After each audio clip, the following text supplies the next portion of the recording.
प्यारे छात्रों, आज हम एक बार फिर कक्षा 10वीं गणित के फर्स्ट चैप्टर वास्तविक संख्याओं में आप सभी का स्वागत करते हैं। हम लोगों ने इस चैप्टर में कुछ महत्वपूर्ण परिभाषाएं पढ़ लिए हैं जिसको जानना हमें ज़रूरी था। हम आप लोगों को इस लेक्चर में एक यूक्लिड विभाजन प्रमेयिका लेकर आए हैं जिसको हम लोग अच्छे से समझेंगे। सबसे पहले हम लोग इस प्रमेयिका का मतलब समझेंगे। प्रमेयिका को अंग्रेजी में लेमा बोलते हैं।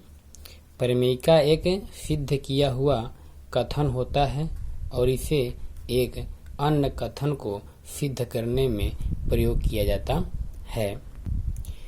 अब चलिए हम लोग यूक्लिड विभाजन प्रमेयिका को एक उदाहरण के माध्यम से समझते हैं। मान लीजिए कोई दो धनात्मक पूर्णांक 21 और 5 है, जहाँ 21 5 से बड़ा है। तब 21 में हम लोग जब 5 का भाग देंगे तो यह 4 बार जाएगा, 5 चौको 20, शेषफल 1 बचा। तब हम लोग इस 21 को क्या लिख सकते हैं?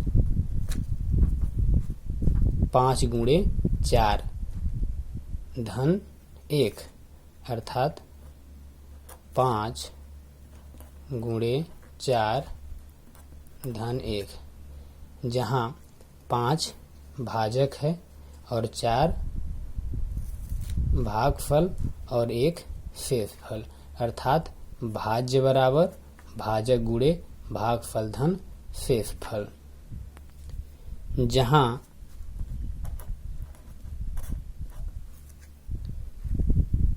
जीरो हमेशा छोटा होता है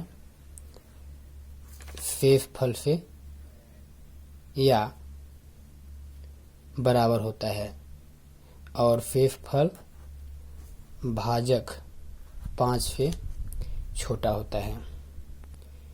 कहने का मतलब यहाँ पर शेषफल हमेशा 0 से बड़ा होता है या उसके बराबर होता है, लेकिन भाजक से हमेशा छोटा ही रहता है।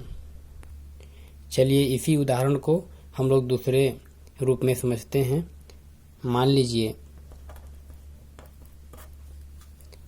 a और b कोई धनात्मक पूर्णांक है जहाँ a b से बड़ा है। तब हम लोग a में b का भाग देंगे तो कोई भागफल के रूप में मान लीजिए कोई q आता है और शेषफल r होता है। तो हम इसे क्या लिख सकते हैं? भाज्य बराबर अर्थात a बराबर भाजक गुणे भागफल, भाजक गुणे भागफल धन शेषफल, जहाँ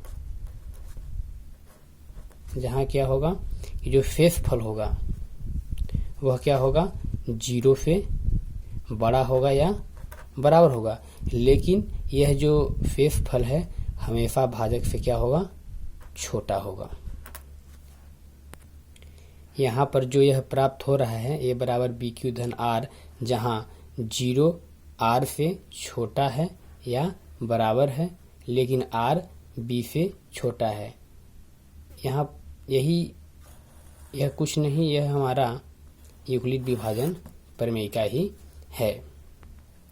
यूक्लिड विभाजन प्रमेयिका हमारी बोलती है कि दो धनात्मक पूर्णांक a और b दिए रहने पर ऐसी अद्वितीय पूर्ण संख्याएं q और r विद्यमान हैं कि a बराबर बी क्यू धन r, जहाँ शून्य r से छोटी या बराबर है और r b से छोटा है। यह हमारा यूक्लिड विभाजन प्रमेयिका का कथन है। आप लोगों को यह वीडियो समझ आ गया होगा जहाँ तक है।